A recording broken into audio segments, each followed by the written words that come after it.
আসসালামু আলাইকুম। আশা করি সবাই খুব ভালো আছেন। আমি ডক্টর ফারজানা খানম আপনাদের সাথে আছি হেলথ ভিশন মেডিকেল সেন্টার থেকে। আজকে আমি কথা বলবো বাসায় থেকে আপনারা কিভাবে ব্লাড প্রেশার এবং ডায়াবেটিস মনিটর করবেন এবং বুঝবেন ব্লাড প্রেশার বা ডায়াবেটিস নিয়ন্ত্রণে আছে কিনা। সকালে খালি পেটে 8 ঘন্টা খালি পেটে থেকে ব্লাড সুগার আপনারা চেক করলে যদি তা 100-র মধ্যে থাকে তাহলে সেটা নিয়ন্ত্রণে আছে বা সেটা স্বাভাবিক। খাওয়ার 2 ঘন্টা পরে, সেটা হয়তো ভালো মতো ব্রেকফাস্ট খাওয়ার পরে অথবা লাঞ্চ খাওয়ার পরে অথবা ডিনার খাওয়ার 2 ঘন্টা পরে আপনারা ব্লাড সুগার চেক করলে সেটা যদি 140-এর মধ্যে থাকে তবে ডায়াবেটিস নিয়ন্ত্রণে আছে।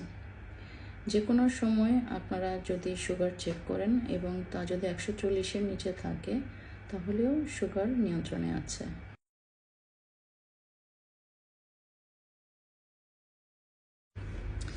ব্লাড প্রেশার সাধারণত দিনের যে কোনো সময় যদি 120/80-র নিচে থাকে বা 120/80 পর্যন্ত থাকে সেক্ষেত্রে ব্লাড প্রেশার নর্মাল। দিনের যে কোনো সময়ে ব্লাড প্রেশার যদি 130/85-এর উপরে থাকে তাহলে আপনার হয়তো হাই ব্লাড প্রেশার হওয়ার ঝুঁকি আছে। সেক্ষেত্রে আপনাকে অবশ্যই একজন ডক্টরের শরণাপন্ন হতে হবে। এখন আমি সংক্ষেপে প্রি ডায়াবেটিস এবং আনকন্ট্রোল ডায়াবেটিস কিভাবে আমরা বুঝতে পারবো সে বিষয়ে একটু জানাবো। প্রি ডায়াবেটিস মানে হচ্ছে ডায়াবেটিস হয়নি কিন্তু হওয়ার সম্ভাবনা আছে। সকালে ঘুম থেকে উঠে আপনি যখন খালি পেটে ব্লাড সুগার চেক করবেন সেটা যদি 100-র উপরে থাকে কিন্তু 125-এর মধ্যে, সেক্ষেত্রে আপনার হয়তো ডায়াবেটিস হওয়ার ঝুঁকি আছে। একইভাবে খাওয়ার 2 ঘন্টা পরে যদি আপনার ব্লাড সুগার 140-এর উপরে থাকে কিন্তু 200-র নিচে, সেক্ষেত্রেও হয়তো আপনার ডায়াবেটিস হওয়ার ঝুঁকি আছে। আর যদি আপনার ব্লাড সুগার সকালে খালি পেটে 126 বা তার উপরে থাকে এবং খাওয়ার 2 ঘন্টা পরে 200 বা তার উপরে থাকে তাহলে আমরা ধরে নিতে পারি হয়তো আপনার ডায়াবেটিস হয়েছে।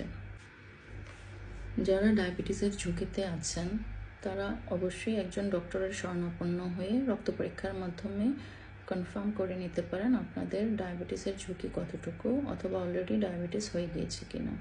সেক্ষেত্রে সাধারণত আমরা সকালে খালি পেটের রক্তের স্যাম্পল, খাওয়ার 2 ঘন্টার পরের রক্তের স্যাম্পল নিয়ে পরীক্ষা করে দেখি।